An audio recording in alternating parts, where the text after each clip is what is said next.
My name is Matthew, and I work the night shift at a 24-hour gas station off Highway 16. It's one of those places nobody really notices unless they're desperate for gas or snacks at ungodly hours. The neon sign flickers, the coffee machine barely works, and the security cameras? Half of them are just for show. I usually don't mind the quiet. In fact, I prefer it. No managers breathing down my neck, no angry customers yelling about expired coupons. Just me, the radio playing old rock songs, and the occasional drifter looking for a smoke. But some nights are different. It started a few weeks ago. Around 2:30 a.m., the phone rang. Not my cell, the station's landline. That thing never rings. Ever. I hesitated before picking up. Hello? At first, silence. Then, a whisper. You shouldn't be there.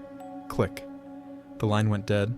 I stood frozen, the receiver still in my hand. A prank call? Maybe. But something about the voice, flat, emotionless, made my skin crawl. I shook it off and went back to scrolling through my phone. The next night, it happened again. Same time, same voice. You need to leave. Now. This time, I ran to the window, scanning the empty parking lot. Nothing. No cars, no movement. Just the buzzing streetlights and the endless stretch of road. I hung up, trying to ignore the pounding in my chest. But the third night, I was dreading 2:30 a.m. I told myself I wouldn't answer. But when the phone rang, loud and shrill in the dead silence, I couldn't stop myself. I picked up, gripping the receiver so hard my knuckles turned white. He's coming.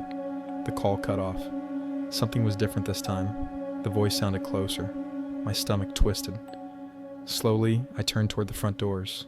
A man stood outside, not a customer, not a drifter, just standing there, hands at his sides, staring at me through the glass. He didn't move, didn't blink, just watched. I stepped back, my breath catching in my throat. The security cameras, were they even recording? I reached for my phone to call the police. Then, the lights flickered, and in that brief second of darkness, I heard it. The bell above the door. He was inside. The lights flickered back on, and my stomach dropped. The store was empty, but something was wrong. The air felt thick, heavy, like the moment before a thunderstorm. The radio crackled, cutting in and out, distorting the music into a warbled mess. Then, I heard it. Software deliberate. Footsteps, coming from inside the aisles. I wasn't alone. I forced myself to move, creeping toward the storage room. I needed to get out. The footsteps grew louder, faster, closer.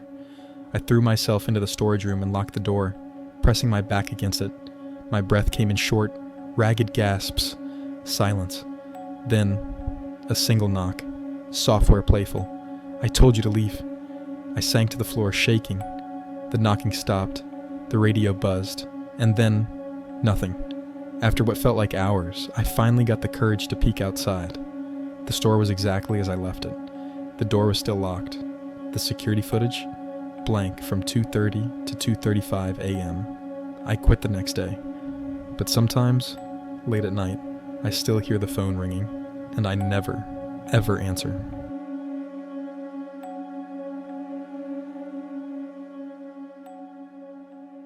I swear to God, I heard it. My own name, whispered in the dead of night. My name is Shadow. I shot up in bed, heart pounding, breath shallow. My room was drenched in shadows, the faint glow of the streetlight outside barely cutting through the darkness. And then, I saw her. Luna, my golden retriever, sitting at the foot of my bed.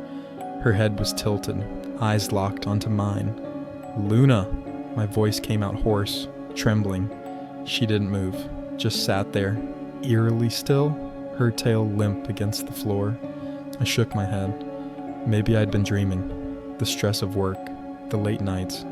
Maybe they were finally catching up to me. I laid back down, exhaling slowly, willing myself to calm down. Then, it happened again. Daniel. The voice was hushed, barely audible, but unmistakable, and it came from the floor, right where Luna sat. My body went rigid.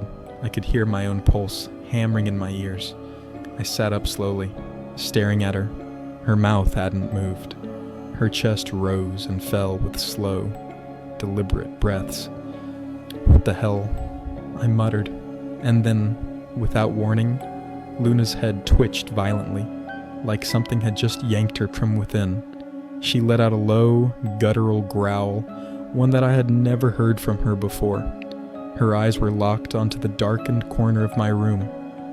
That's when I noticed it. The closet door. It was open just a crack, but I knew for a fact I had shut it before bed. A cold shiver raced down my spine. My gut screamed at me not to move, but I had to.